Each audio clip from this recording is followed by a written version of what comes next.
everybody, welcome to all of you. So how are you all? I hope you are all well. This is Imani and आज हम सीखने वाले हैं कुछ phrase two sentence. Phrase के help से sentence बनाना। ये हेल्प करेगी आपको आपकी इंग्लिश कन्वर्सेशन में, आपकी इंग्लिश को हेल्दी बनाने में एंड आपकी प्रोनाउंस में। सो चलिए स्टार्ट करते हैं। हमारा आज का फर्स्ट फ्रेज है वो है पक्का या जरूर। इसे इंग्लिश में बोलते हैं for sure. For sure. For example चलिए इसका एक सेंटेंस बनाते हैं। मैं तुम्हें पक्का याद दिला दूंगी। मैं तुम्हें पक्का याद दिला दूंगी। इसे आप इंग्लिश में बोलेंगे I will remind you for sure. I will remind you for sure. And ऐसे हम अगर आप बोलना चाहते हो मैं कल उससे पक्का बात करूंगी। मैं कल उससे पक्का बात करूंगी। इसे इंग्लिश में बोलोगे I will talk to her tomorrow for sure. I will talk to her tomorrow for sure. So हमारा नेक्स्ट फ्रेज है वो है बिल्कुल। बिल्कुल को इंग्लिश में बोलते हैं एट ऑल। फॉर एग्जाम्पल वह मेरी बिल्कुल मदद नहीं करता है। इसे हम इंग्लिश में बोलेंगे he doesn't help me at all. He doesn't help me at all. अगर आप किसी को कहना चाहते हैं तुम बिल्कुल कोशिश नहीं करते हो, तुम बिल्कुल कोशिश नहीं करते हो, इसे आप इंग्लिश में बोलोगे you don't try at all. You don't try at all. Next phrase है हमारा समय की कद्र करना। समय की कद्र करना। इसे इंग्लिश में बोलते हैं value once time. Value once time. For example इसका भी सेंटेंस बनाते हैं।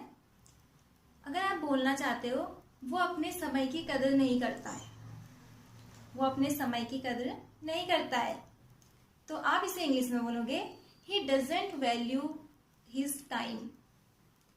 He doesn't value his time। आप यहाँ पे सी भी यूज कर सकते हैं अगर आप लड़की के लिए बोल रहे हैं।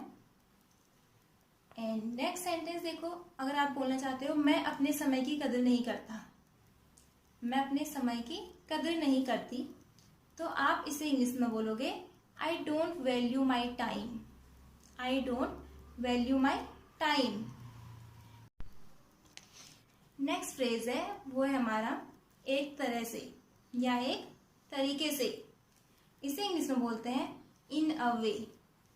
इन अ वे। फॉर एग्जाम्पल एक तरीके से आप सही कह रहे हैं।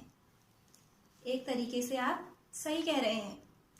इसे इंग्लिश में बोलेंगे in a way you are right. In a way you are right.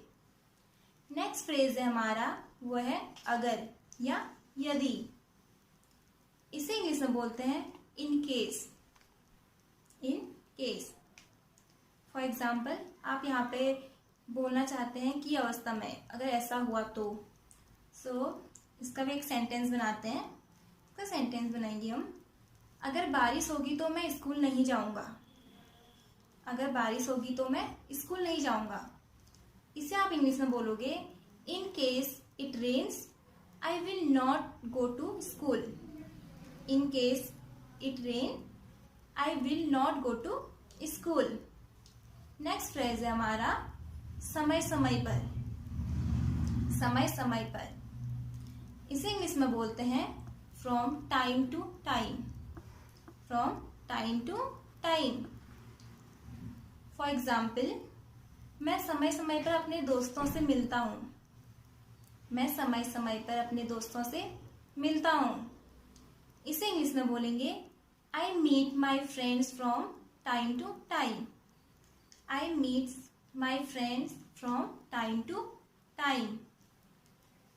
चलिए देखते हैं हमारा नेक्स्ट फ्रेज क्या है। हमारा नेक्स्ट फ्रेज है अगर मैं सच कहूं तो। अगर मैं सच कहूं तो। इसे आप इंग्लिश में बोल सकते हैं well to be honest. Well to be honest.